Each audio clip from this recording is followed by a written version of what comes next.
Wow. Welcome back to Downstairs Den&D. Hey folks, I'm your Dungeon Master Billy. I'm being joined by 5 of my favorite people today. Yeah. We're going to play some D&D today. So, yeah. We were scheduled to start our session 1 today. And thanks to the coronavirus, we've had to move things online. So I spent most of the day portion of the day yesterday that I had set aside to prep for our first session ended up being dedicated to figuring out how all of this shit works. So this is gonna be fun. So we are running. We will be running the published adventure Waterdeep Dragon Heist. The plan is for the campaign to then move into Storm King's Thunder, and then beyond. So, I'll let my players go ahead and introduce themselves.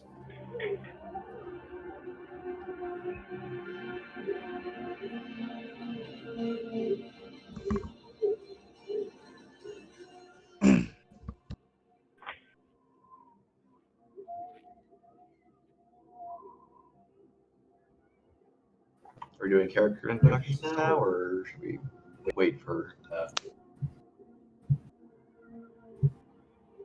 Let's only do that. Oh, there you go. Well, what did you say, Billy? The first part got cut off. Name, race, and class. Okay. So, Chris, you were already talking. So I was. Hi, I'm Chris. Apparently we got no sound on Twitch. That was me? No. You're fine now, but at the very beginning of when you were talking, I didn't hear anything. Oh, I think I need to my check my microphone was cut off. sensitivity. Here, do it over again. My name's John, or Meech. I am playing a Air Genasi rogue named Tennyson Rogue. Board. I'm Chris. I'm going to be playing a Moon Elf Druid named Elisar. I'm Veronica. I'm going to be playing a Tiefling Bard named Demea. I'm Edison. Or a lot of people will call me Eddie. I'm playing a Tiefling sorcerer named Baracus. My name is Shane. My friends call me Sugar Shane. And I'm playing a human monk named Ciendathus.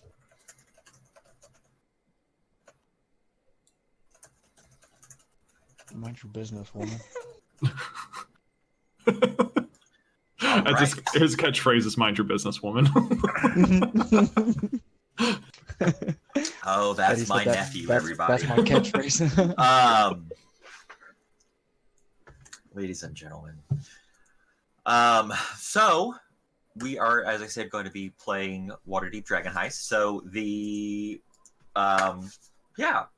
welcome to whatever the hell this is.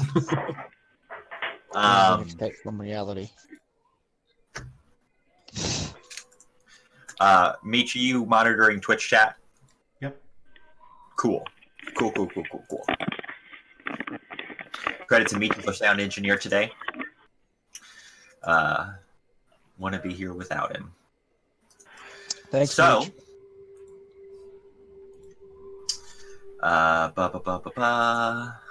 So you all have found yourselves in Waterdeep for one reason or another. Over the past, some of you maybe grew up here. Some of you maybe have found yourself here in the past few years, months, days.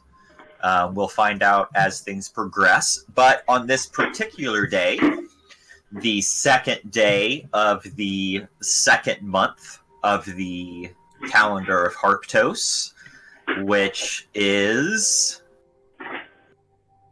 Oh, Ella, Chris, you had it earlier. Damn it. Turiak? I didn't hear that. Turiak. Are you trying to talk? Because I can't. Oh, I changed my push key, talk binding. You're much better that time. When I'm actually pressing the key, I don't, so. Well, they can probably hear you through mine. That's probably true. It's Alturiak. I'm trying to find the name. Alturiak. It is the second day of the first 10 day of the Claw of Winter. The ports are closed. The Waterdeep Bay has been frozen over for a little while now. Trade in the north takes a little bit of a lull during this time of year. Some of you are still working, some of you are not. But on this particular day,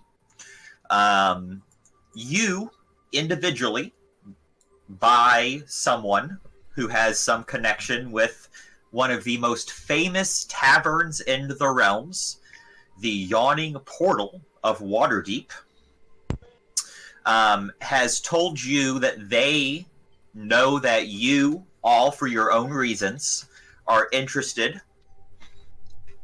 in either making a name for yourself or just taking a job as a mercenary or adventurer. You all have been recommended by your friends and have been asked to meet at the Yawning Portal at midday today. And that being said, let's kind of take a little bit of our first look into kind of our characters' personalities. So, clocks aren't really a thing. The day is kind of divided into sections. So when someone says come midday, that's probably about a 2-hour window. So, based on your guys' characters' personalities, and I don't know, who shows up early, who shows up toward the end of what might be considered midday? Who shows up first?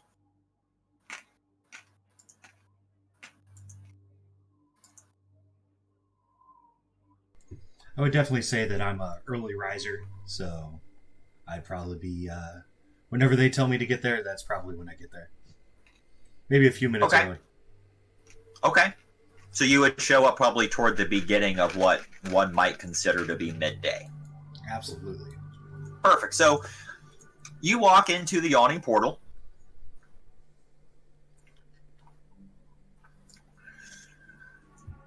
I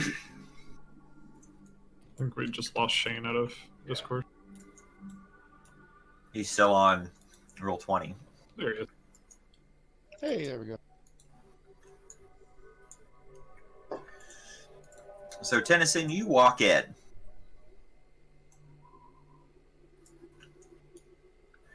And from across the bar, you see a healthy amount of people sitting inside.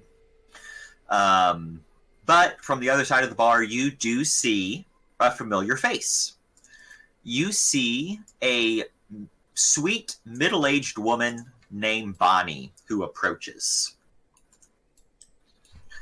Oh, hello, dear. Thank you so much for showing up. You asked me to be here. Looking forward to a job. Yeah. Oh, of course. Follow me, dear. I have a table set aside here in the back for you.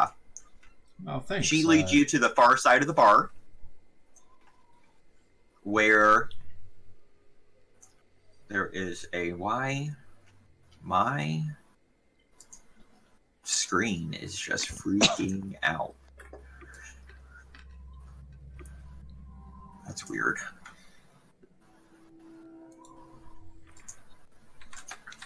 My Roll20 is doing weird shit.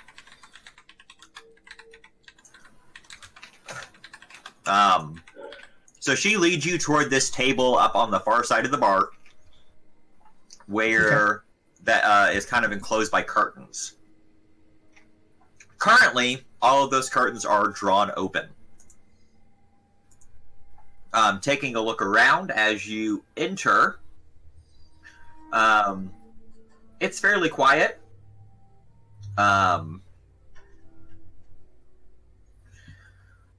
The bartender, a gruff-looking man with a mustache and mutton chops, greets you. Welcome to the Yawning Portal. And those sound effects, of course, provided by Sirenscape. And leads you to this table in the back. So go ahead and move your token toward the far side and place it where you would take a seat at that table. Where are our tokens? Oh. They should be visible on the map. Talk back here? Yeah. Yeah. All right, who would show up next? I probably would. Okay. Demea walks in. Oh, and I apologize. Meech, why don't you go ahead and describe the character that we see walking in? Oh, myself? Yes. I'm a pretty tall, blue-skinned, air genasi, if anyone is accustomed to such creatures. I've got a kind of a dark gray brigandine with purple embroidery, a flat-top hat with a wide brim pinned up on one side. You see me carrying a short sword, a dagger, and a crossbow, all with kind of purple ropes tied in a very intricate knot around either the hilt or the trigger. Okay. And then if this were, let's say this were a television show that someone was at home watching, who would you cast to play Tennyson Ward? I see Chris with that big ol' eye roll like he didn't know I was going to end up asking this at some point. I knew you were going to ask, and I still don't have an answer ever. I'm bad with celebrities.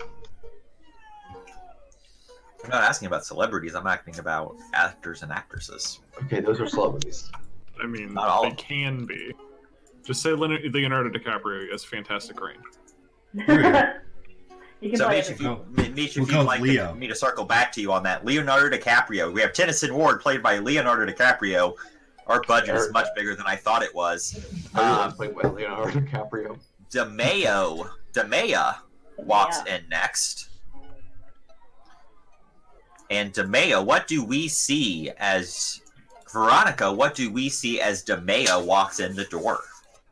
Physical appearance, I am mostly average, maybe a little tall, 5'6", I think is what I said. I've got red skin and dark purple hair, so don't really blend in too well with humans. I've got antelope-like horns that go up fairly far. Yeah? 8 or so inches.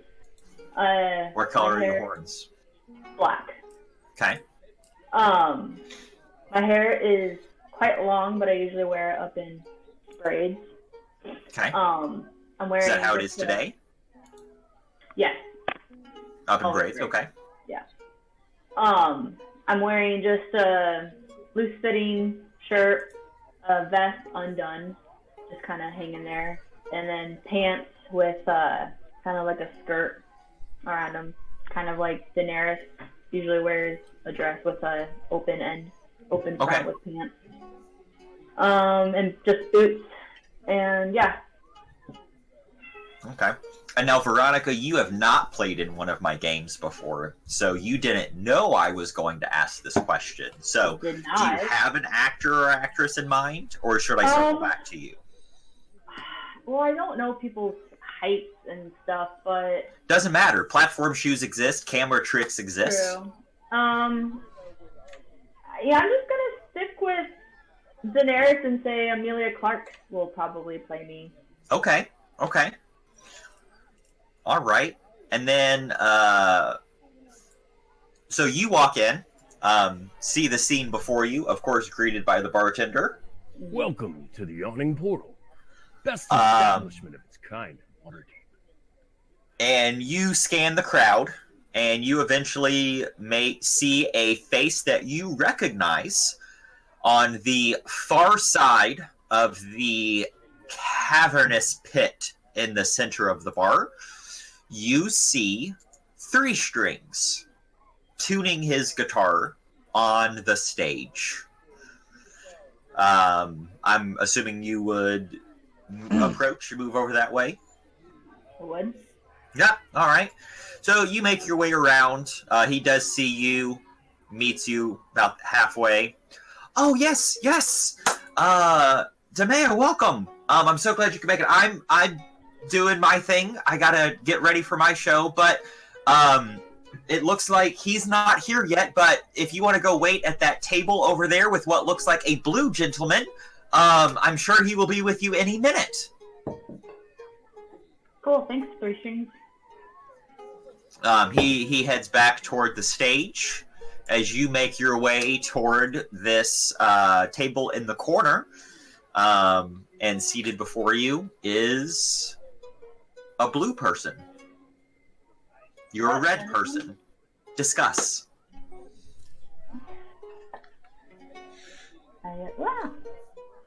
I give just kind of a nod in her direction.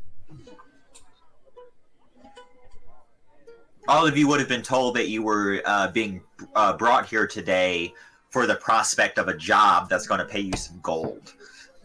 You're not sure of exactly the details, but you are aware that you would be meeting up with a group of some sort to complete whatever the task is.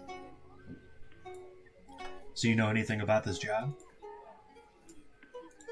Not a whole lot, no. I wasn't really given any details. And who would show up next? I'll show up. Ciendithis, what do we see as you enter the Yawning Portal? Welcome to the Yawning Portal. Hey, I'm an average height human monk. I'd say I probably have like a buzz cut. I have probably leather shirt and shoes. I mean pants. And if we're going off actors, I'd like to say my guy reminds me of Jason Statham. Okay. But current Jason Statham or a younger Jason Statham? Young. My guy is, I'd say he's around his early 20s. My character. Okay. Yeah. Young for human? Maybe Transporter 1. Yes, he is a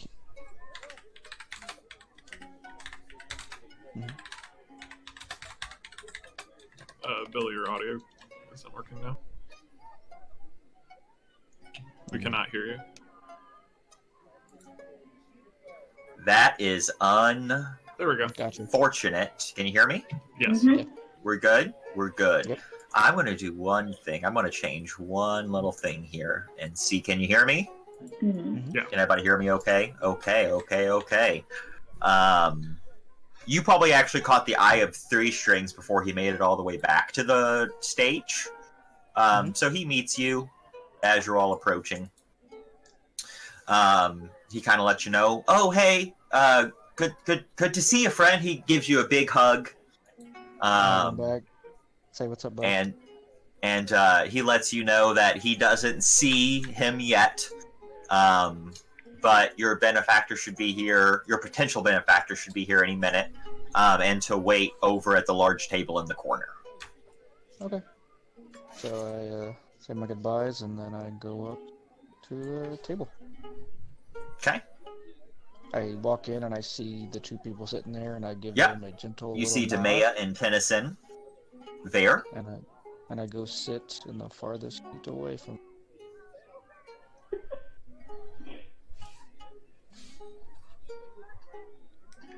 Hello. I assume we're all here for the same reason. Probably. Safe to assume. Anybody know anything? What's your name? Yeah. Sandithus, but my friends call me C. Okay. Nice to meet you. I'm Maya. It's nice to meet you. Tennyson. What is your name, sir? It's Tennyson. Tennyson. It's nice to meet you guys.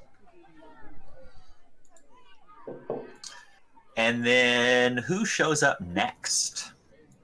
Probably walk in pretty soon. What do we see as Elisar enters the yawning portal? Welcome So, to the yawning portal. I'm a an average height elf, with kind of long hair, shoulder length hair. It's dark blue with a pale blue skin. Looks a little bit like Benedict Cumberbatch, except kind of on the younger side for an elf. So maybe just around roughly 100 years old. So I walk in, I kind of look, and I just kind of like look around at everything in here and look at all the people before I look who I'm here to meet and walk up to them.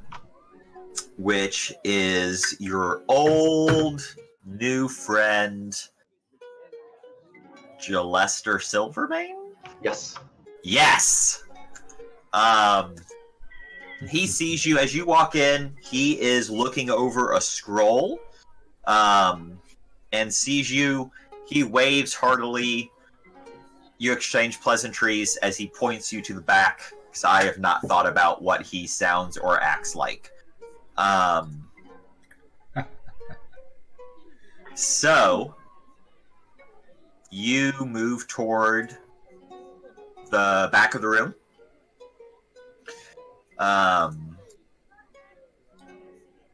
And see these three other folks already seated. So I kind of glance around at everyone and I smile and I say hello and just kind of look at the current seating situation and just pick something on the far side. And does anyone know anything more about this? It's kind of vague on details when I was told to come here. Nope, nobody tells me nothing. Yeah, same. I don't know much. Just showed up. I trust the person that sent me though, so can't be anything wrong.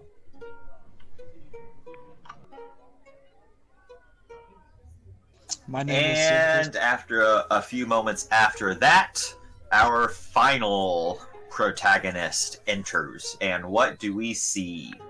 So I've been here for a while. I've been kind of, for lack of a better word, casing the joint, making sure that I don't have a bad reputation with anyone that is in here or that I see going in.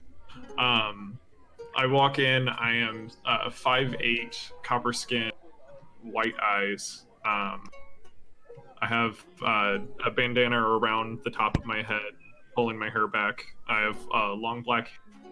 I'm in my early 20s, and I weigh about 150. And I'm kind of dressed like a rogue-esque, like kind of bundled up with a hood on. Okay, and where do you think you would have been sitting? By myself somewhere, with my eyes on the door somewhere. So probably Close by there? yeah. Okay. Actors, I would say, who's the guy that played Willard I don't know who that Willard is. in what? in the movie Willard? It's the creepy thin man Willard? from it's the movie with the guy that can control rats. The dad from Back to the Future, Christopher something, I think. Oh yeah, it's Crispin Glover. Crispin Glover? Crispin Glover. Yeah. Oh, So just like a slender kind of gaunt look. Okay. To him. Yeah, I love it. I can dig it. But yeah, I know Milu. He's over there. Yeah, so do you pop up and approach him, or do you head straight to the table that you have a reasonable suspicion is where you're supposed to end up? I at least want to like talk to him, just to know that I saw him. Okay. So I walk up and greet him kind of coy. Yeah, so he's sitting there taking a drink, and I imagine that you kind of tap him on the shoulder as he is taking back one. And he kind of chokes on his mead for a moment. You, Baracus, you scared me, brother. He tells you clearly what you've already figured out. The person you're there to meet is not there yet. However, he points you toward the back of the bar. All right, I appreciate it. Good seeing you again. Kind of bow and then walk over. Is this the red area? Is that a wall or like a house? The little red, those are curtains to where you can close this completely off. They are currently all the way open. Okay, well, I'm going to step just like 1 foot in where I can still have an eye on the door. All right. You would imagine that so none of the red is currently there. It would be bunched up against the walls and pillars. So the curtains are currently all the way open. Okay. They're not drawn shut at all. But that shows you where they can be drawn.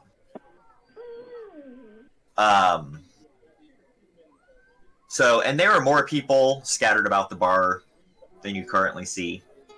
As you all wait a few minutes, more and more patrons do kind of come in for lunch. It does get rather full a bit. And eventually, you all start hearing some of you may have heard this if you've spent any time in Waterdeep before. Some of you maybe not. But this is what you hear if this plays. Deep and dark, down below, where only fools and braggarts go, where monsters roam and dangers mortal. Few survive the yawning portal. Stand your ground or ring the bell, and hope you make it up the well.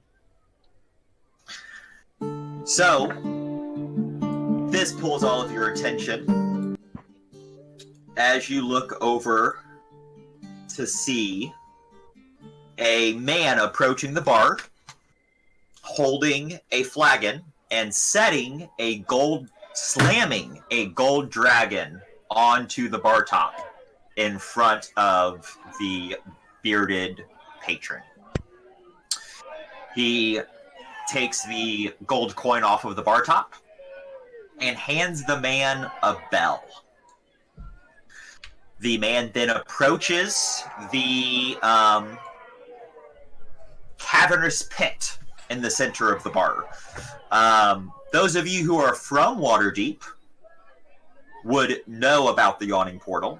Those of you who are not from Waterdeep may roll a history check if you would like to see what you know about the yawning portal. I was probably singing along when like that started going on, just like not loudly, but I can imagine that you have spent quite a few nights here just taking in the culture. Yeah. And yeah, that you probably knew those words. First roll of the campaign, 21, natural 20. Nice. Oh shit. Okay. If we are from here, proceeded immediately by. If you are from here, you will automatically know this. Natural 20, then natural 1. That's awesome. So, Demea, you have been here before, but you have not been here for this particular event taking place before. Elisar, Baracus, Ciandathus, you all have definitely been privy, or have definitely seen, if not taken part in the ritual known as the Dip. You pay Durnan, and you make a 1 gold coin wager. He then hands you a bell and a fresh beer. The rest of you, so Demea, what you are currently seeing is this man exchange a gold coin for a bell and a fresh beer that he takes and walks over toward the edge which kind of near where Bonnie was standing, and then starts disrobing. Once down to his skivvies, he takes the bell, takes the beer, and grabs a rope that is tied off to the edge of the well here. There is a loop tied into the bottom. He puts his leg through the loop, holds the beer and the bell as he disconnects the rope and swings out toward the middle. So, everyone but Demea knows that Durnan made his wealth. Durnan being the proprietor of this establishment, the gentleman with the mutton chops and mustache behind the bar that greeted you as you came in. Many years ago, by diving into a vast dungeon that lies underneath Mount Waterdeep, known as Undermountain. This well was actually the lower floors of an old wizard's tower before the city was established. That actually led down into Undermountain. Durnan went down and made his fortune with another man named Mert. Durnan, upon returning from Undermountain, used his new riches to purchase the land around and open the tavern that you now see before you. He does charge lifts down into the dungeon. Occasionally you can see full adventuring parties going down and whatnot. But currently what you are seeing is again a ritual, a challenge known as the Dip. You are lowered down into Undermountain on the pulley and rope after stripping clean with nothing but a beer and a bell. As you see the man dangling above now does, he takes his flagon of beer, takes it all down in one chug, holds it out, and lets go. The mug then descends and falls down into the vast darkness. Those of you who have seen this before know that the challenge is to have Durnan, as he begins to do, lower you down the well. You are to retrieve your mug, ring the bell, and be brought back up. Anyone who happens to ring the bell to be brought back up before they are able to retrieve their mug is then shamelessly branded as a coward. Anyone who manages to fight through their fears and make it all the way down, as well as scramble around to find their mug to then return, is declared a brave hero. Now, all of you see this happening.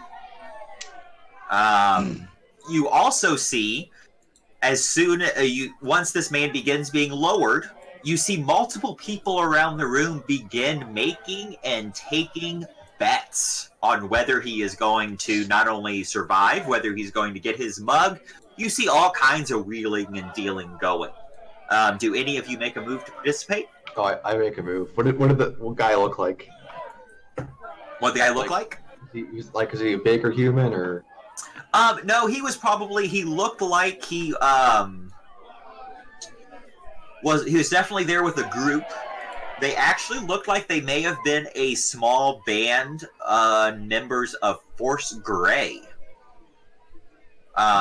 Any of you from Waterdeep would know that Force Grey is a band, a group, under the service of the Black Staff of Waterdeep. Basically miscellaneous adventurers and adventuring groups that she brings into her service to call upon in the defense of Waterdeep as needed, that are kind of a separate force from the City Watch and the City Guard. But he looks like he looks like definitely a physical person. One of his compatriots actually takes off their hat, a light purple wide brim that comes up to a point. It almost kind of looks like a kind of stereotypical wizard hat, and tosses it at him as he dons it, as Durnan cranks the pulley next to the bar and lowers him into the pit. I love this part. Like, I'm glad we came at a good time to see this. I would try to go and immediately place a bet on him making it. Making it? Yeah.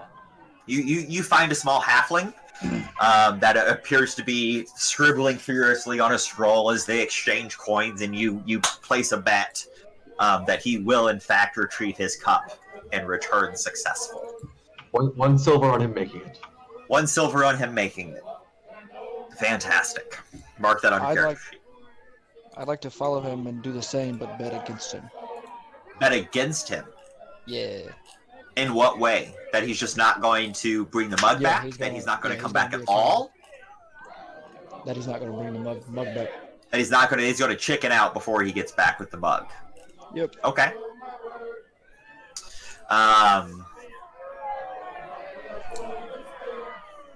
Can I find a beer while I'm at it?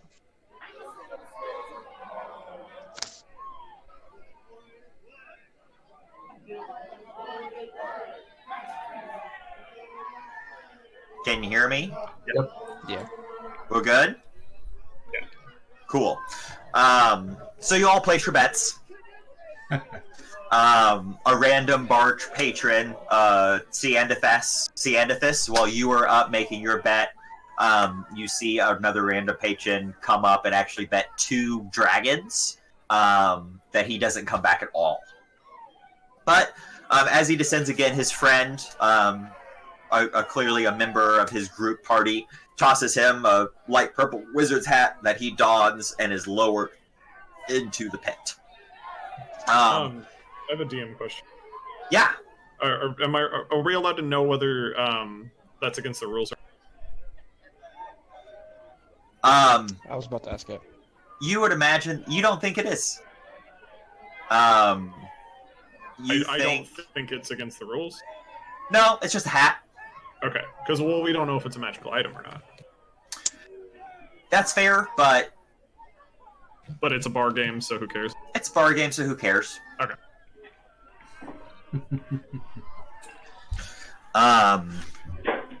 They do not look wealthy or well off enough to have magical equipment.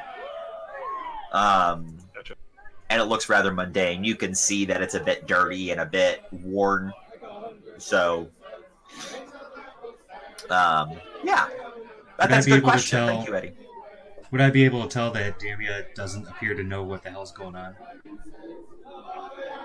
Yeah, Demea, how are you reacting to whatever this is that you were seeing in front of you? I mean, I'm observing, and hold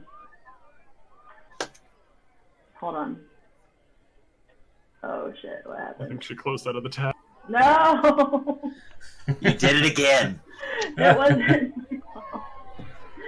Damn it. Okay. I'm observing and I'm just kind of like taking in, but I'm used to people doing crazy things to entertain themselves, so I'm actually enjoying this whole thing.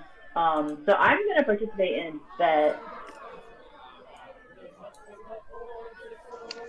You're going to participate in the bet? Yeah. Okay. But I'll do 1 silver that he does not get his Mug, but comes back alive or doesn't come back? He comes back alive, but I think he'll like. You think he'll chicken out? Yeah. Okay. So, While this is going on, there's a lot of like gold changing hands. Can I like look out across the room, see if anyone's being shady? yeah, go ahead and give me a perception check. 17. 17. There's a lot going on. And when it comes down, everything's just kind of moving a bit quick.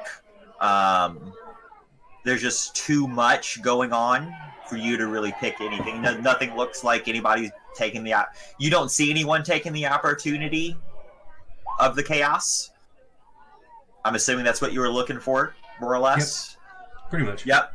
You don't see anything of the sort. After a few moments, Bonnie does come up and approach you and asks if any of you would care for something to drink.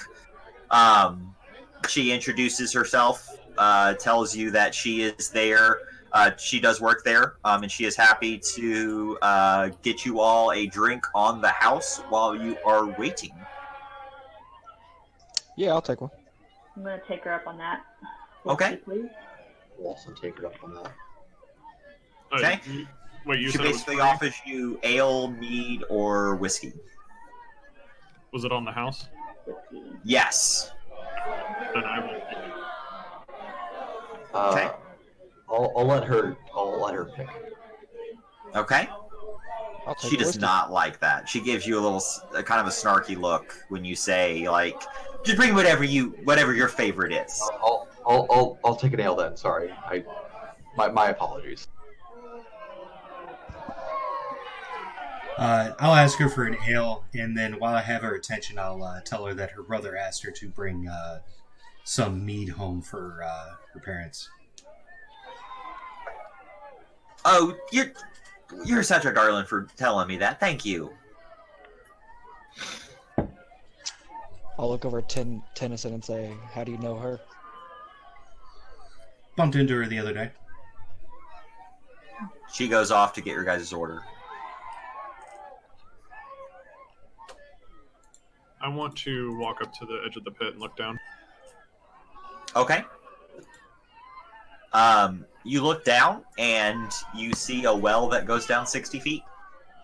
I have 120 dark vision. You see a well that goes down 120 feet. Okay, I'll go back then. While you are standing at the edge of the pit, give me a perception check.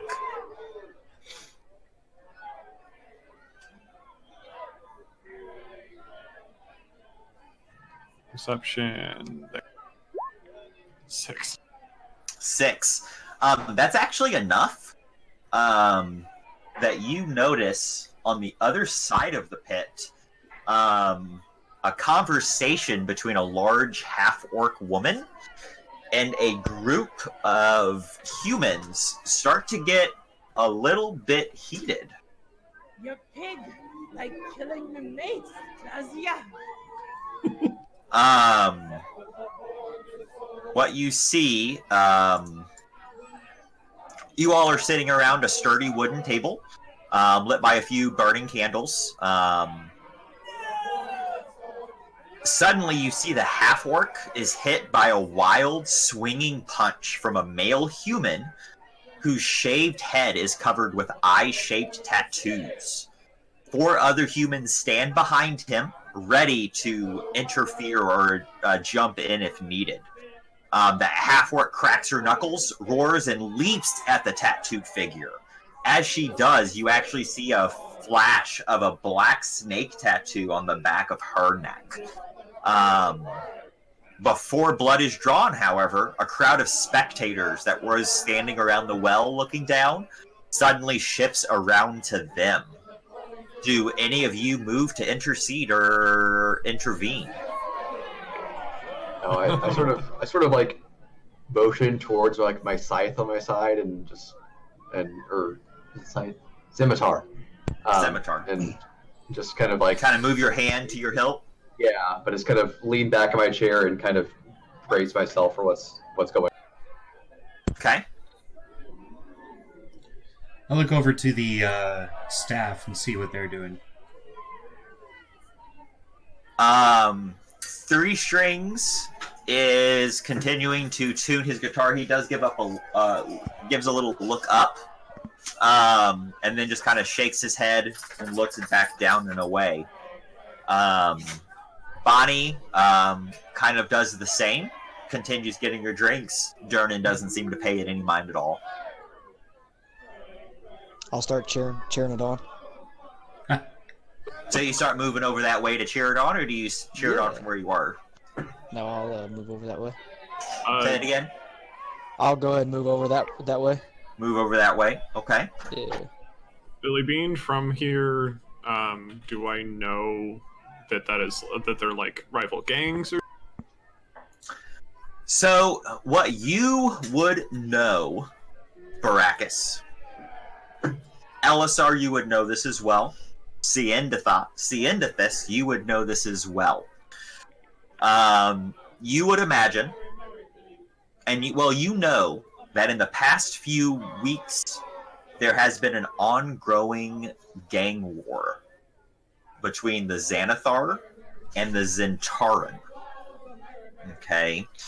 The Xanathar is the city's ingrained Sorry, Billy. thieves network.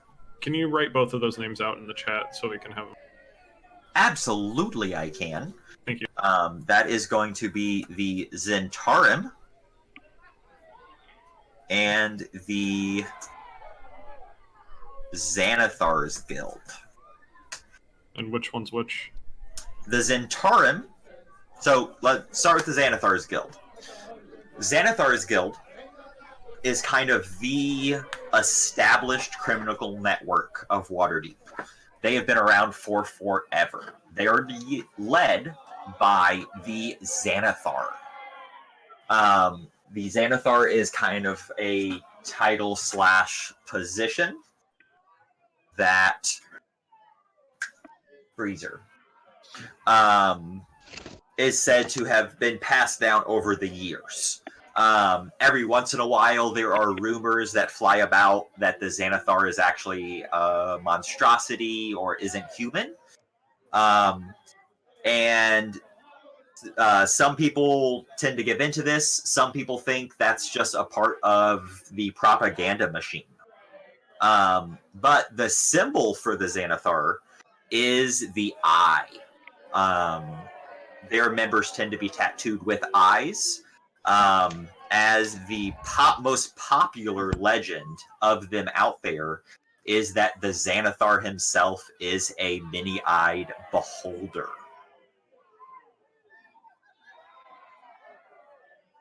Aha.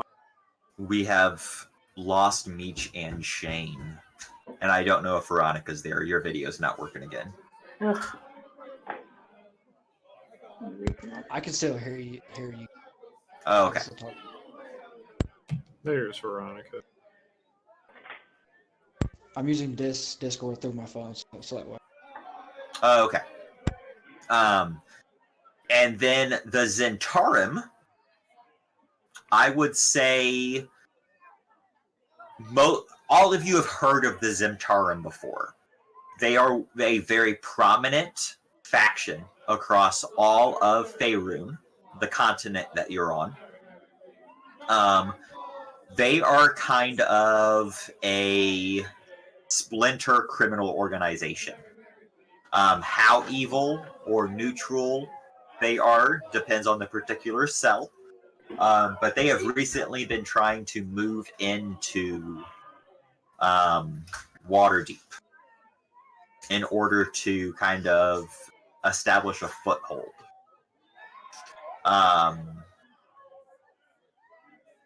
Ciendathus and Elisar, that is all that you would know. Who had the dragon tattoo? That would be a Zentarum logo. But who had it? That would be the half-orc. Okay. I wrote it down, Eyeball Boy. Baracus. Yes.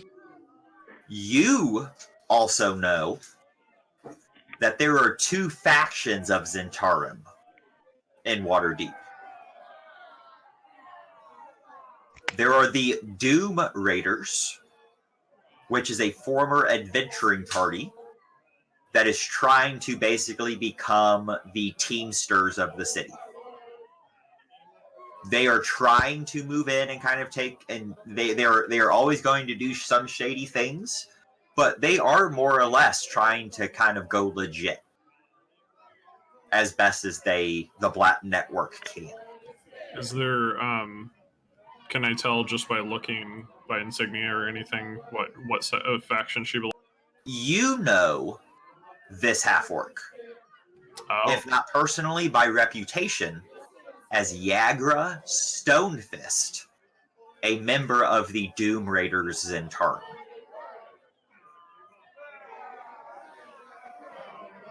You have heard whispers that there is a splinter faction of Zentarum in town that is at odds with the Doom Raiders. You know that it is that faction of Zentarum that Splinter Cell is actually who has been waging war in the streets. Wow.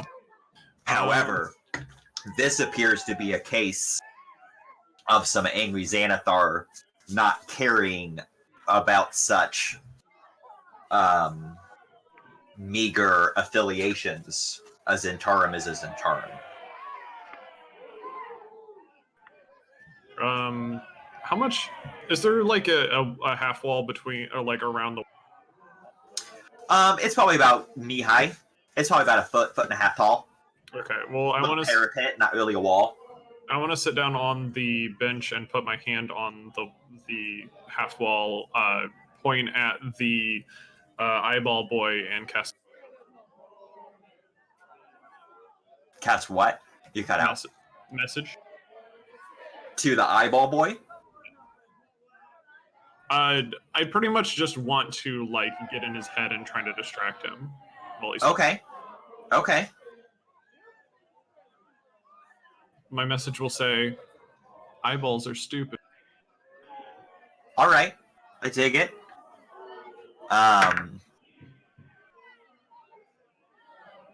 So you all continue to watch as best as you can through the crowd.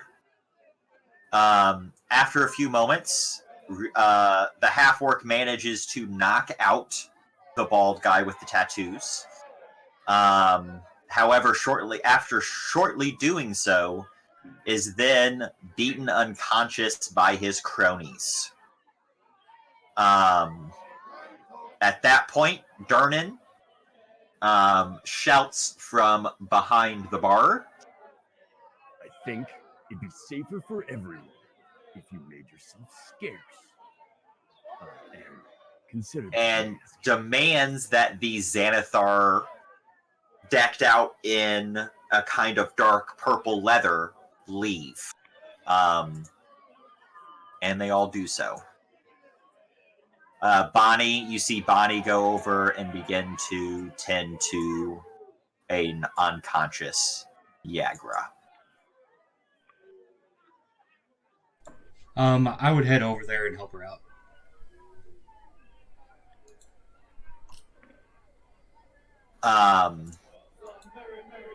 You head down to assist? Yeah. Okay.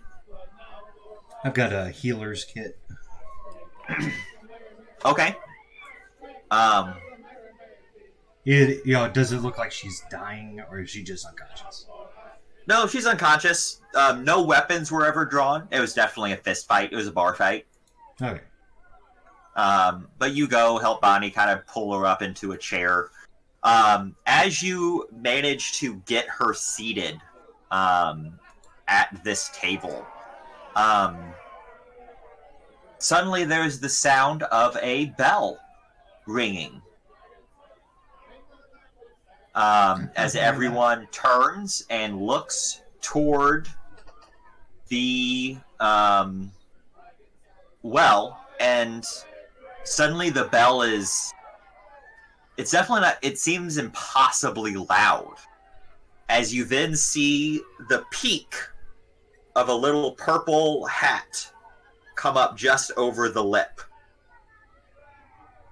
Then next to it, a large green hand grabs the parapet as out of the pit crawls a large troll. I need everyone to please roll for initiative. Oh boy.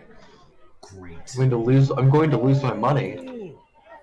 Wait, are you saying the troll is wearing the hat? Yes. That's lovely.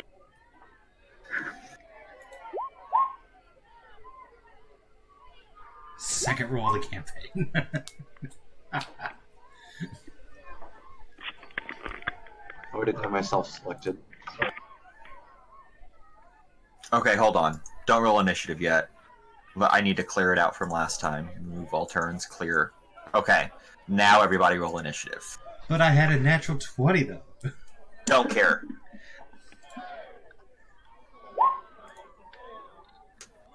All right. I need to.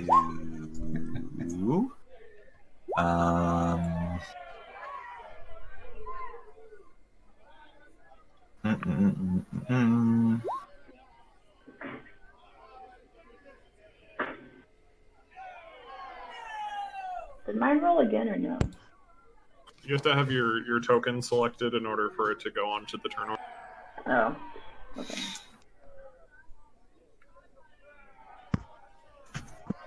I rolled a 15, Billy. It's probably hungry. It's 4.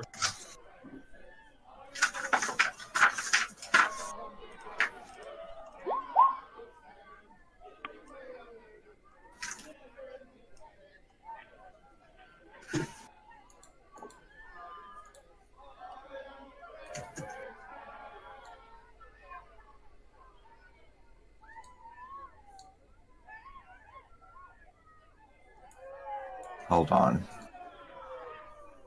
We're still learning how to use Roll20 for things. Okay, so I need to... Okay, so I need to... Descending? I need to add C and this. And C, what did you get? 15.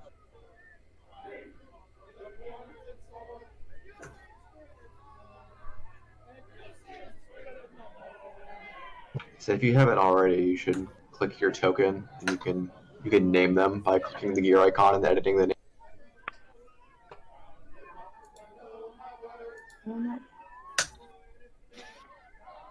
Okay, and then...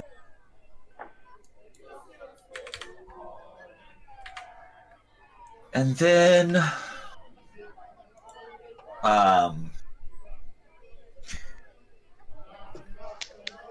Everyone give me a perception check.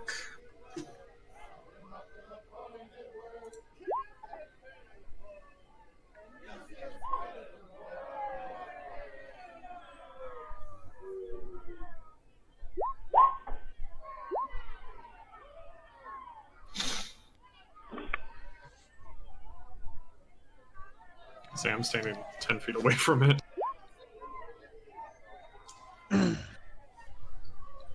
Baracus is unaware of the troll.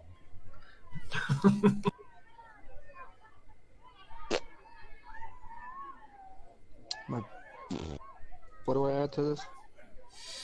If you have a perception modifier, which, what's your wisdom? Wisdom is +2. So, yeah, add the +2 to it. So it'd be 9.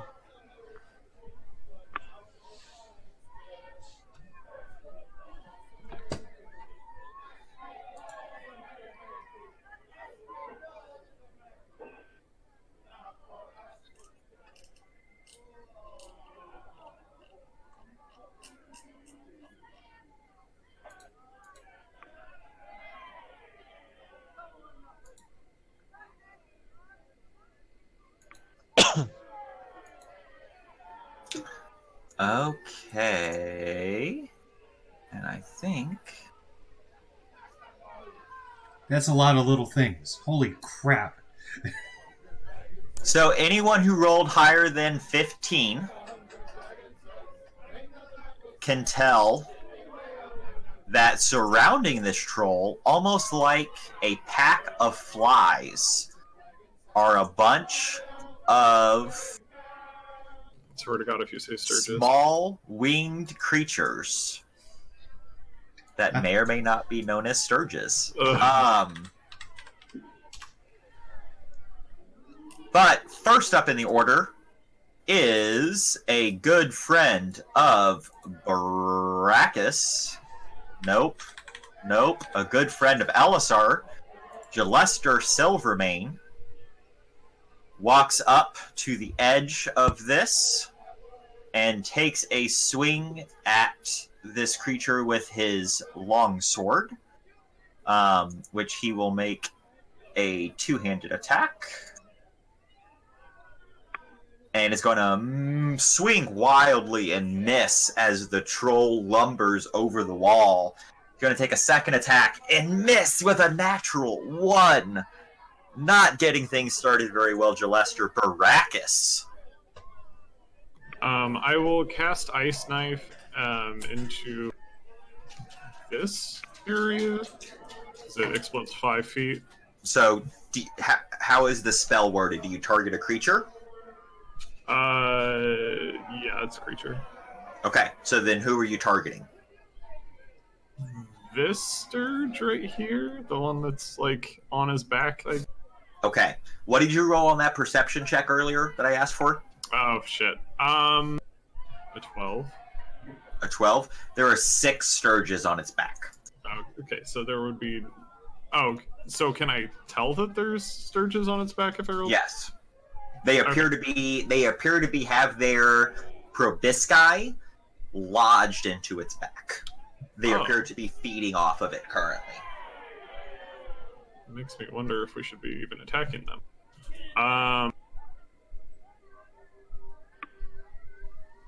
Shit, I don't know then. Sure, I'll throw an ice knife at one of the Sturges on his back, the one furthest away from. So go ahead and make a spell attack roll.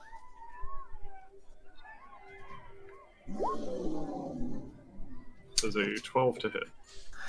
That is going to miss. Still explodes, and everything within 5 feet takes a dexterity saving throw. Everything within 5 feet takes a dexterity saving throw. So that is 6 of the Sturges on its back. I'm just going to roll 1 for all of them. That is a 16. So that's a success, yes? Yeah. And then let me roll for the troll. That is a 10, so that is a failure.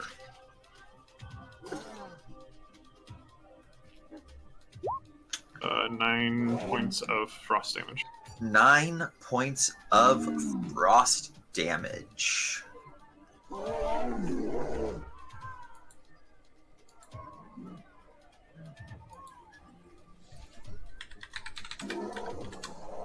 And then I will actually back up.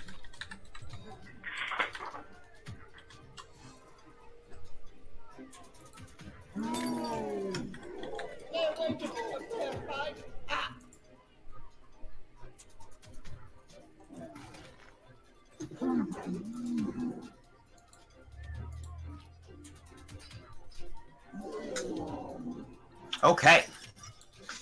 And then it is the troll's turn. It is going to finish climbing up and is then going to lash out at Jalester Silvermane. First, it is going to lash out with a bite and is going to crit for 10 points of damage. Billy, out of curiosity, do we, other than the wizard hat, is he wearing anything similar to the guy that went down? He's not. He is carrying the bell. Gotcha. But not the tankard, so... But not the tankard. Just the bell. He is going to take a claw at Jalester. And is going to miss. Yep. And is going to take a second claw attack at Jalester and will hit as he thrashes against the armor on Jalester's chest.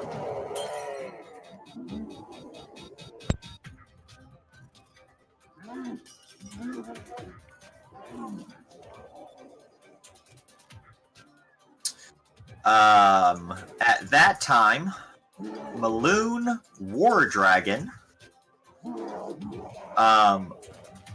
pulls out a large sword and will move 5, 10, 15, 20, 25, 30. And he's actually going to move around the north and try to trap this troll in place. And Damea, you're up. Okay. Well, I'm going to just assume that we're attacking this. Also attacking everything else. I'm going to whip out my crossbow and try to shoot him. 1d20. That is going to be... Who are you shooting? The troll. The troll? Yeah, that's going to hit. And then 1d6.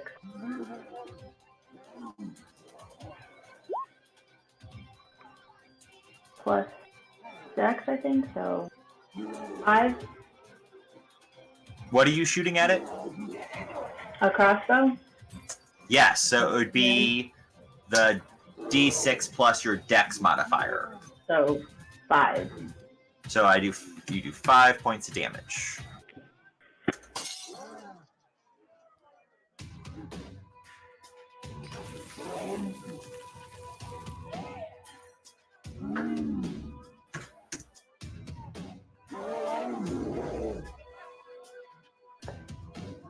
Hold on.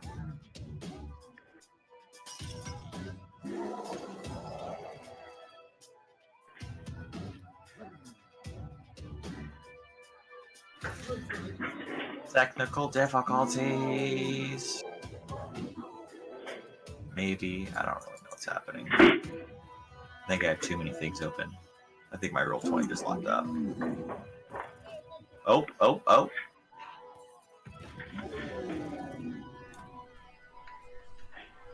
Too many things open at one time. I think. Close out all the tabs. Not your old one. Hey, Billy, the distance calculation on diagonals looks like it's off. I don't think it's not set to double. That is technically an optional rule.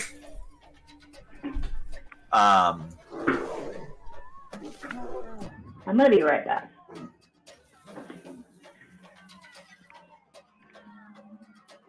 Here's what I'm looking for.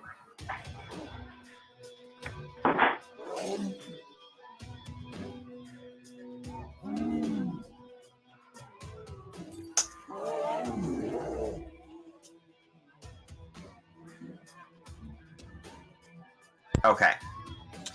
So that was Damea's turn. And Ciandithus.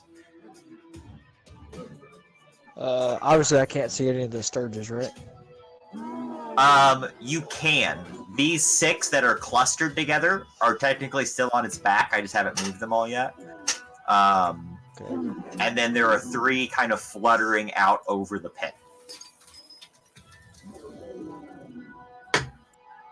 So, if I stand at the corner of the pit, how far would you say that if I stand right here, how far would you say that Sturges away from me? You can reach that one 5 feet away. Okay, I will go ahead and swing on that one. Okay. Unarmed. So I can use my bonus action to hit it twice. Say that again. You're a little quiet. Move your mic towards your mouth. I was just thinking out loud. The first one is 19 to hit. That's gonna be a hit. Okay. For 3 damage. Okay. And then I'm gonna use my bonus action to hit it again. Do it. 14 to hit. Or plus my dex, so 17. That is a hit. And that is a 2. 2 points of damage. Yes. Okay. Should be 5 total. No, because on bonus action attacks you don't add dex. No, I'm saying he hit twice, so it's 5 Oh, total damage. I did them separately. But thank you. And oh no, you weren't attacking the troll. Hold on.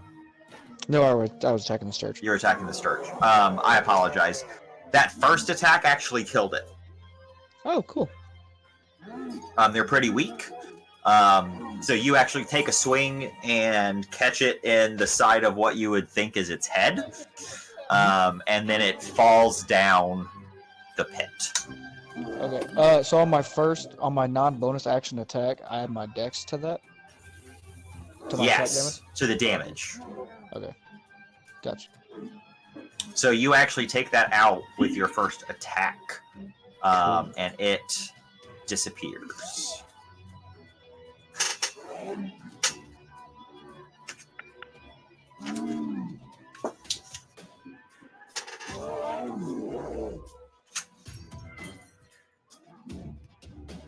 I like to imagine I like get a nice roundhouse kick and then it hits off the wall and then falls down the pit. Yeah, it falls down. It's dead. It's gone.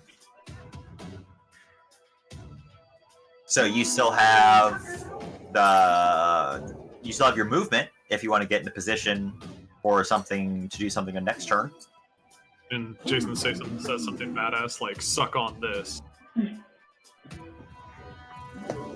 because mosquitoes.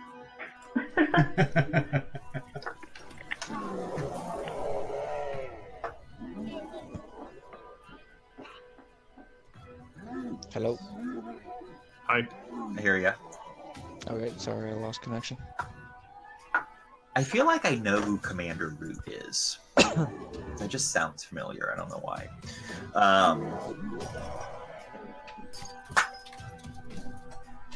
Anyway, so C, what are you doing? Are you doing anything else? Are you moving?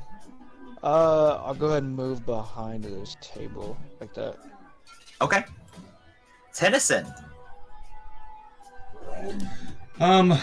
I'll pull the knot on my short sword and step here. Just kind of to take a defensive position over the half-orc and Bonnie, in case anything comes in. Yeah, Yagra is definitely still unconscious. Yeah. So if anything comes to suck her blood... Got it. Got it. Stab it. Okay. I'm readying an action to stab any sturges that fly my way. Perfect. As it just so happens to be, these sturges turn. This first one is going to move. This one is going to move toward you. You may go ahead and take your ready action.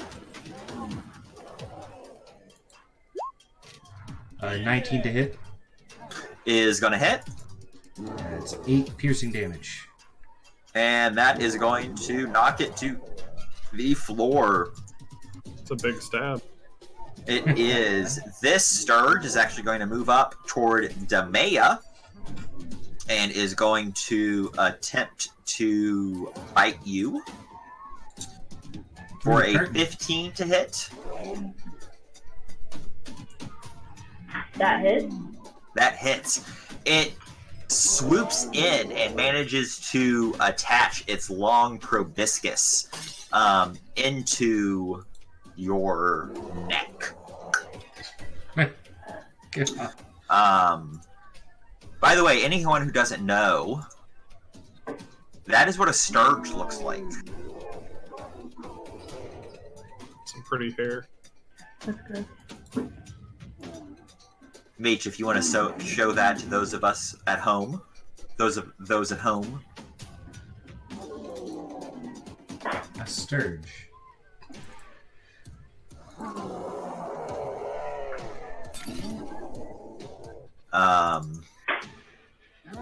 So that one, yeah, and then you take 5 piercing damage, Demea. Okay.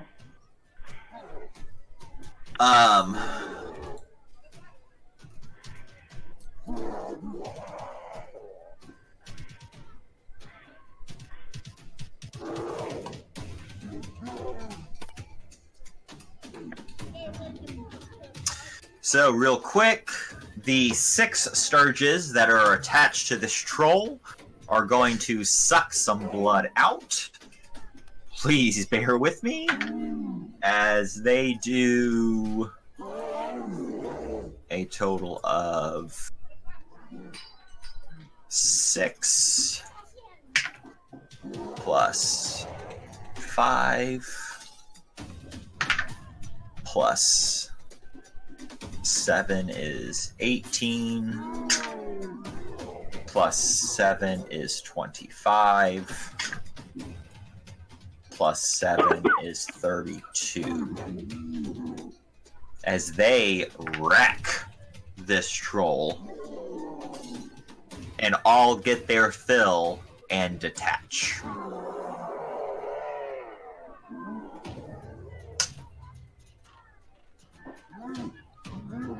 It is then Elisar's turn. So we are doing 2 diagonals, is 15 feet. For now, let's not worry about it. Okay. Is the troll still standing? Yes, the troll is still up. Jesus.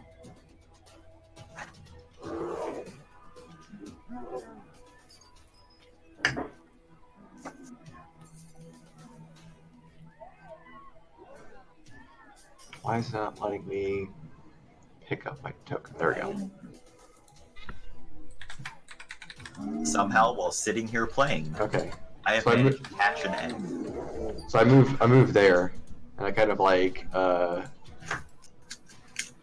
brace my. Is that Sturge like blocking my path to the troll? I'll probably give it. No, you got a clear shot. Okay. They're kind of So, all like- fluttering around. Actually, yeah, I'm going to give it a little. I'm going to give it half cover. Okay, I'll move there instead. And then I'm gonna like brace my crouch down a little bit and like brace my feet against the wall, and I'm gonna cast a Thorn Whip at the troll. What's the range on Thorn Whip? 30 feet. Okay. Yep, you're good. I assume that hits. Yes, that definitely hits. You manage to, with a side whip, get through the fluttering Sturges, and catch the troll on its shoulder. Okay, so that hits, and then I want to take the bonus of Thorn Whip and try to pull it 10 feet towards it. How does that work? So if the creature is large or smaller, you can pull the creature up to 10 feet closer to you. Okay. Does that automatically happen? Do I get a roll? How does that work? It just says if the attack hits, the creature takes 1d6 piercing damage, and if the creature is larger or smaller, you pull the creature up to 10 feet closer. So you just pull it. Yep. So that's 5, 10. So I am going to do a couple things. I'm going to have Maloon roll a... Well, no, first, I'm going to have Jalester Silvermane take an attack of opportunity.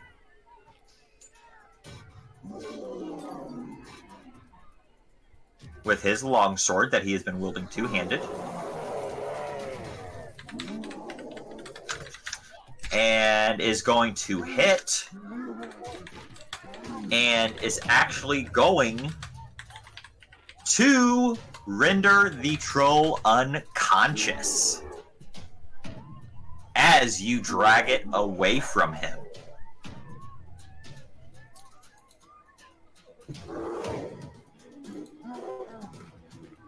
As you then proceed to drag, I'm going to have Maloon War Dragon take a dexterity saving throw to prevent from being knocked prone.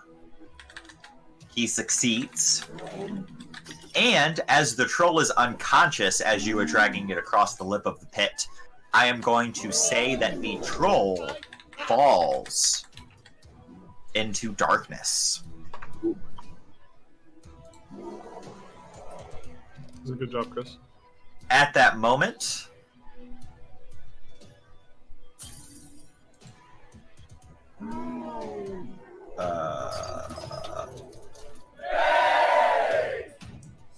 the crowd cheers as Durnan shouts out from across the bar, free round to anyone who helps, draws his longsword, and rushes forward and readies an action to attack a Sturge if they come at him. Jalester does the same. Baracus.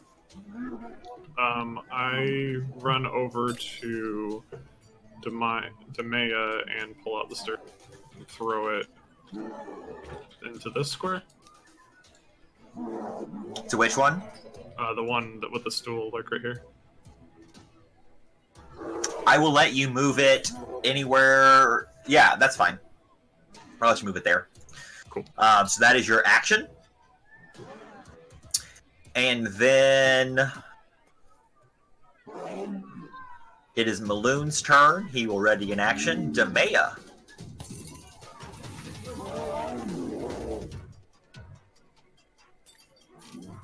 Alright.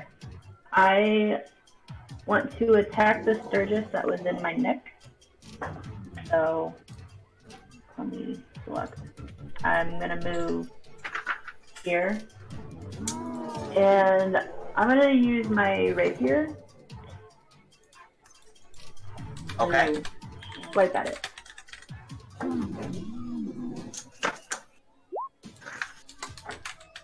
Uh, 16.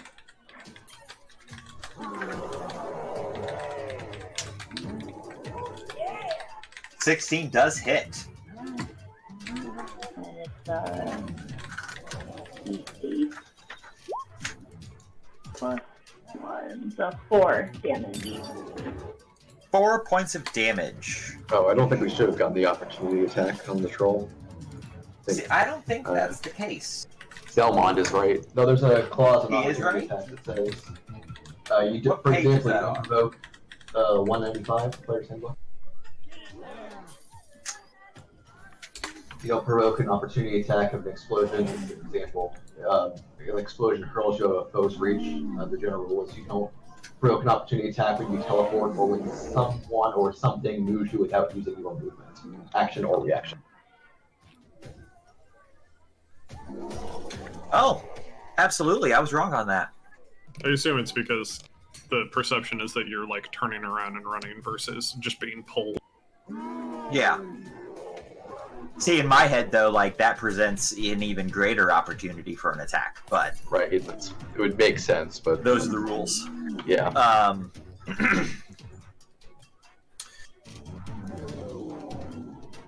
But I ruled it in the moment. I was wrong. We'll play it right next time. And he fell down anyway. So you managed to destroy and kill that Sturge that you attacked. Still trying to remember everybody's names. Demea. And I take a swig of my drink. Boom. Weapon in one hand, mug in another. Ciandathus. Are you gonna remove the Sturges? It's just easier to see. Or at least move them off to the side of the board. So let me ask you guys what you can see. Do you see a nameplate on any of the Sturges? No. No. Okay. I can only see a nameplate on myself. Same. Yeah, same. Bear with me. Can I take the one that I killed up and throw it?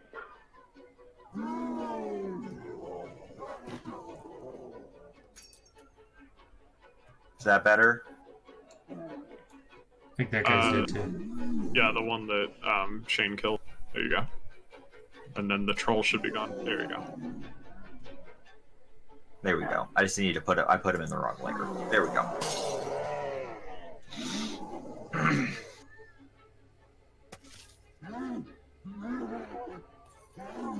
So it is Ciandathus' turn. I'm gonna move up to the hole and ready up. Okay.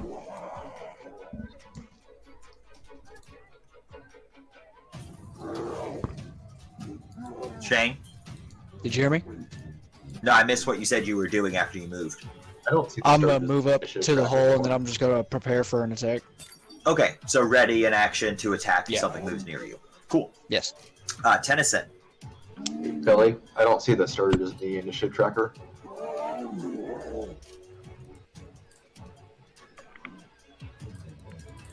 I still see him. Oh, No good. worries. It's even better.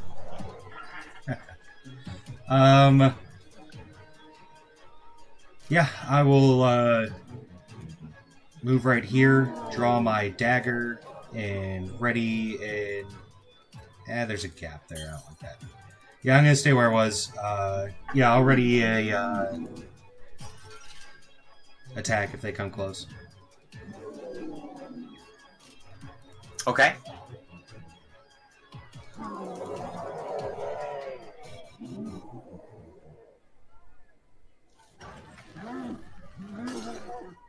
Well, my initiative tracker got confuddled.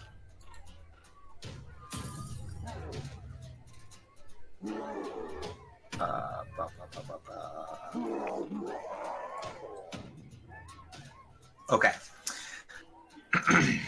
So, this surge is going to come attack Elisar. Elisar, did you have a ready to action? No, No. Okay. Huh. it ain't gotten to me yet.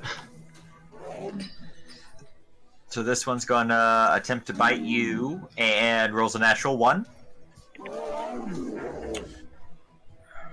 This one is going to come up and attempt to bite Maloon and is going to latch in and do 5 points of damage. Ah, Maloon.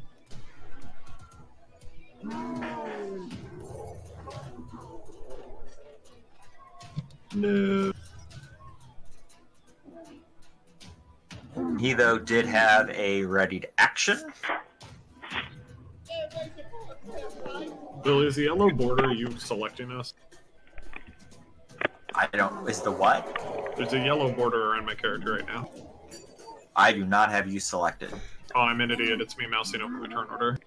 Good job. Oh, that's cool. That's good to know. Thanks for that, Eddie. Yeah, but I'm not an idiot. I'm a genius. I'm also pushing it.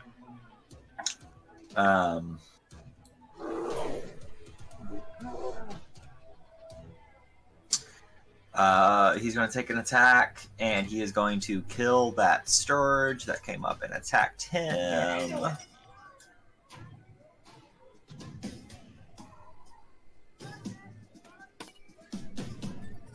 This Sturge is going to go up and attack Baracus. Baracus, did you have a ready to action? No, last thing I did was pull out the Sturge from... Right. So this one's going to attack you. 18 to hit.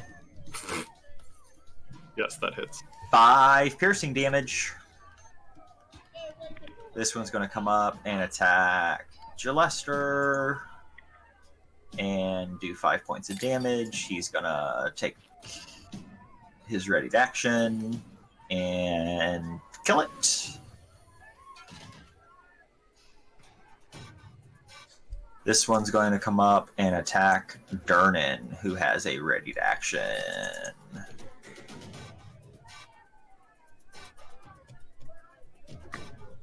And kills it.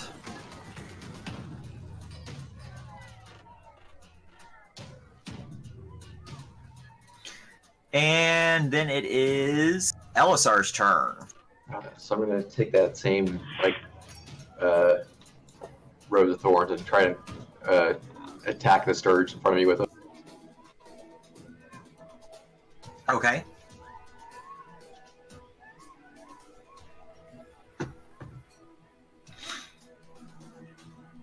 Which one are you attacking? The one right in front of you? Yep, Is Thorn Whip a melee or ranged attack? it is a melee, so it does not. It have is to- melee. Okay. So then that hits. And that kills the Sturge. Would you like to move? Yeah, I'd like to move away from the pit of death. Okay. Oh, Right I there, just so- set that one to the wrong layer again. Just getting cozy by the fire. Yeah, Okay. I mean it's a cold pit of death. Durnan is going to move toward the only one left and move 5. And is going to move and dash. Jalester is going to do the same. Baracus. I'll pull the Sturge out of my neck, or wherever it's attached. Okay. Throw it. That is your action. If I move, he gets attack of opportunity, right? Yes, because he would be adjacent to you. Then I will not do anything else. Okay. Mr. War Dragon is going to move up and take a swing at the final Sturge.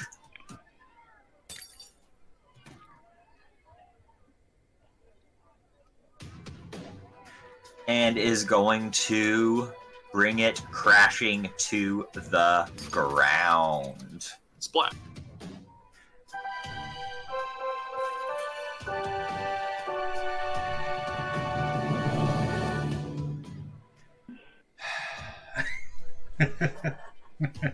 Yeah.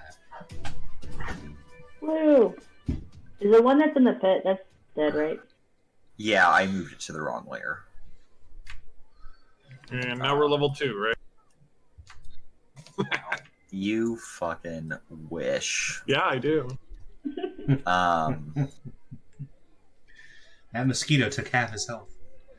at that moment, More than you all half. just hear one man after the war. You hear this from all around the tavern. Just cheers and hurrahs as Garnan makes his way back behind the bar, and Bonnie starts cleaning up spilled drinks and knocked over tables. Near the doorway, you still, once the rest of the crowd has died down, you just hear one man just continue to clap. As you see a bearded man, dressed rather pompously, standing there applauding. As you see this man before you. Anyone who has spent any time in Waterdeep knows him, as he is suddenly surrounded by a crowd of people who are just searching for napkins, towels, pieces of parchment, anything, begging him for his autograph.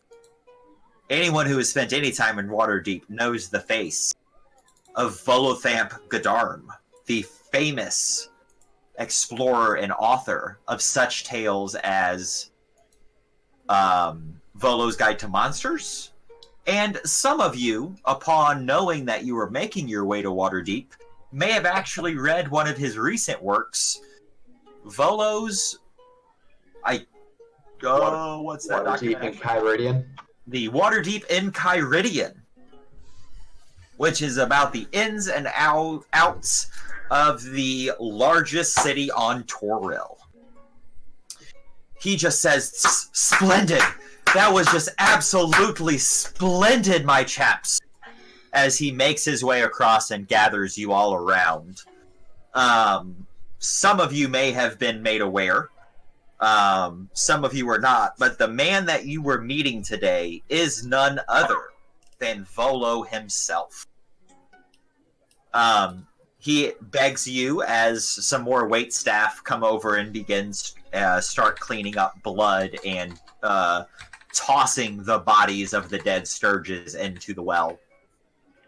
He brings and beckons all of you to meet him at the table in the back. Am I wrong to be picturing Gilderoy Lockhart? Because that's... I mean, we had the fame response around him. Yeah. And author. Kinda, yeah. Yeah, he's played by Kenneth Branagh, who directed the first Thor movie, if you didn't know. Gilderoy Lockhart? Yes, the actor who played Gilderoy Lockhart is well known for directing Shakespearean movies and theater plays, and was the director of the first solo Thor film by Marvel Studios. Or did he just take someone's credit? Or do we just think that he directed it? That is a fantastic observation, Veronica. Bottle cap. I read that somewhere. Yep, on my way So over, he I had- just give Bonnie a pat on on the shoulder and then toss the surge down the well. She appreciates that. She appreciates your assistance. So since the bell made it up to the top but not the mug, do we, like, win then? So you, anyone that tries to collect their winnings, unless you said he was dead, you do not win. If you just said the bell was coming back, no. The bet was that anyone that you made the bet with will make the argument that the bet was for him to come back with only the bell. That's why they ask, is he going to fail by just coming back or fail by dying? Fair. He clearly, in this case, died. I think he's fine. He just lives down there now. He just lives. He's gonna start renting a room from Hallister. It's gonna be great. Yeah. I don't know if anyone knows anything about Hallister Blackcloak, but when I think of Hallister Blackcloak, I just picture old Greg.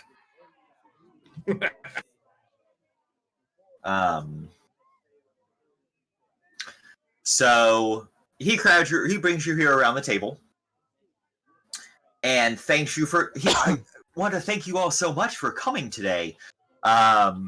As my friend Shirley told you, I am in need of a group to assist me. I have a very close friend who seems to have gone missing recently, and I fear that he is just wrapped up in things far beyond what he is capable of dealing with.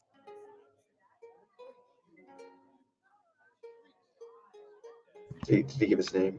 His friend's name? He is not, do you ask? No, I was just writing it down. I'll ask. Who's your friend? Oh, my friend's name is Floon Blagmar. He's got more beauty than brains, and I worry he took a bad way home a couple nights ago and was kidnapped, or worse. I think it may have something to do with all of the blood in the streets recently between the Xantarum and the Xanathar.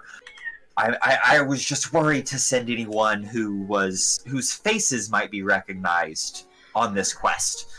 So I asked my friends that I've made here at the Yawning Portal for suggestions on folks who were quite known around town in order to complete this task for me.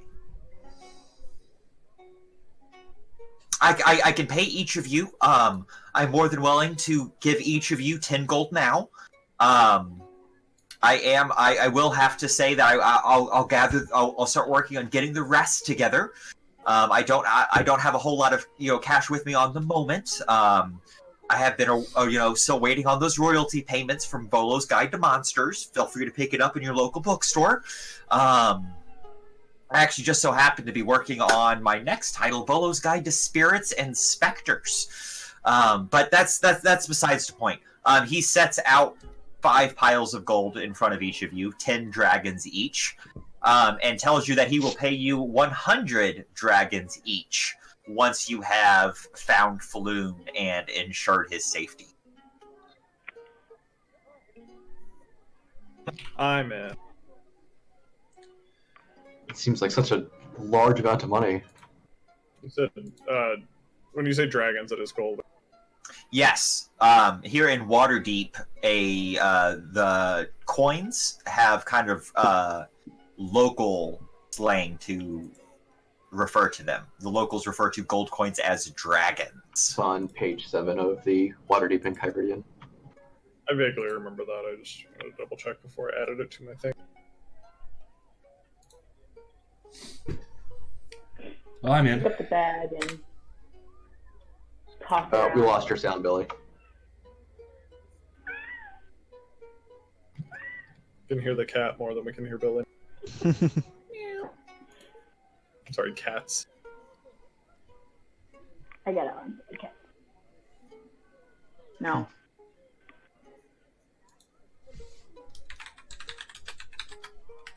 There you are. You're back. Hello, I'm back. You all. So I assume I have your all's assistance in this task, in this quest. Yeah. Fantastic. So he pushes the small piles of gold toward each of you. He continues on. He describes Floon as a handsome human male in his early 30s with wavy red blonde hair. When he saw him last, he was dressed in a princely garb. He tells you that 2 nights ago, before Floon disappeared, he and Volo were drinking and merrymaking at the Skewered Dragon, a dark bawdy tavern in the Dock Ward. He suggests that you begin your investigation there. And that is where we are going to end today. I don't really grab the money instantly. I'm still kind of not Okay. sure about him. Can I make Yeah. an insight check? See if he's telling the truth about this? Or Absolutely.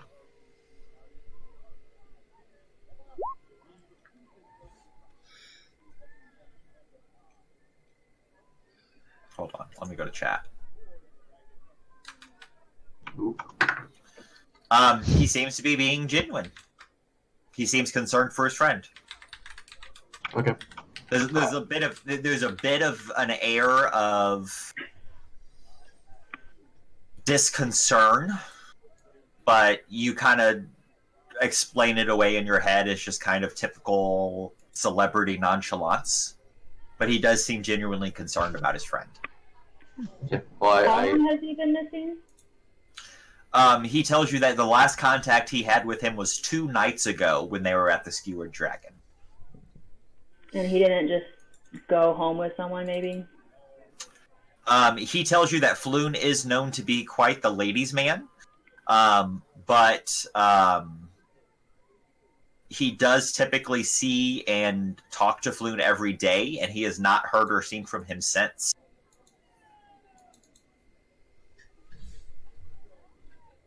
So I put the money in my pocket and I tell him that I agree to help. Oh, fantastic! Did he tell us the last time he talked to him? Where he was? 2 nights ago, they were drinking at the Skewered Dragon in the Dock Ward. He specifically mentions that and tells you that would probably be the best place for you to begin your investigation.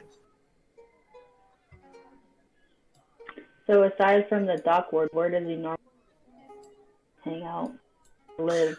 He tells you that he normally hangs out at the more posh taverns of town. Floon is quite the ladies' man, known around town as so.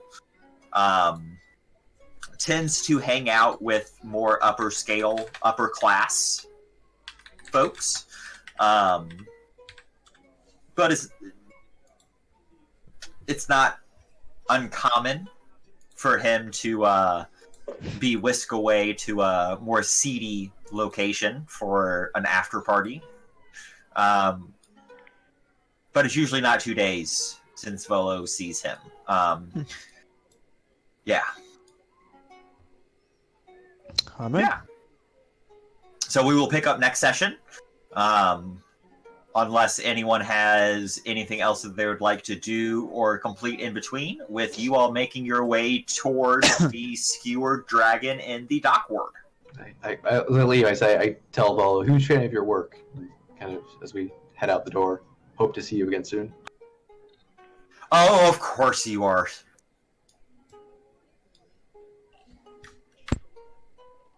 And we will pick that up next week. So, again, this was something. I'm glad we figured out a way to make this still happen today, even if it didn't happen quite the way or as long as we wanted it to. But hopefully next week we'll be in a better position where we can jump right in at noon. Goal for anyone watching this later or presently, is to play every Sunday from noon to 5, anytime myself and 4 of our players are available. At which time we'll do a little chit-chat banter up top, play for about 2 hours, take a healthy break, play for another about 2 hours, then do a little bit of a wrap-up there at the end. And that's what we got. So, for my players, during this lovely time of quarantine and everything, what does everyone's schedule look like next Sunday? I don't know. I feel like I'm really busy. Yeah, I don't know. I don't know. We're It Just actually was busy. going to go be everywhere. HoosierCon, but that's clearly not happening at this point. Yeah, we don't really have plans Cool. So everybody in for for next foreseeable Sunday? future. Absolutely. Awesome. Nope. Fantastic. So we'll see everybody next Sunday. Before we go, anybody want to give a shout out? Let the world know what they got going on in their lives? Or their virtual lives? No? Anybody want to throw out their Instagram, Twitter? No? I just figured. I don't even have an Instagram. Shut out those socials. Yeah. Thank you, Zelmon, for hanging out and chit-chatting with us all the whole time. Alvin, you threw a couple words in there. Is Lifebound still around? Lifebound's gone. Aiton, you've been here the whole time, but never seen you in chat. Same thing, Commander Root, Lurks, and Windsock. But yeah. Bye, everybody. Bye. Bye. Oh, goodbye. Bye.